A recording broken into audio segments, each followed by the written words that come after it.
Welcome, today in front of me Nokia G11 and I'll show you how to adjust ringtone volume on this device.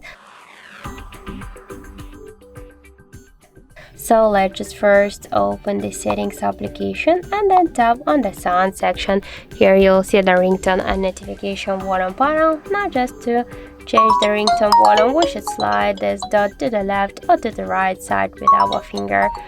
Also, we have here the second way how we can do that. Just press up or down volume button, and after that click on this settings icon. Then you'll see here the ringtone and notification volume panel. By the same way, just to change the ringtone volume, slide to the left or to the right side with your finger, that's blue dot, and then click here to done to save the changes. And that's it.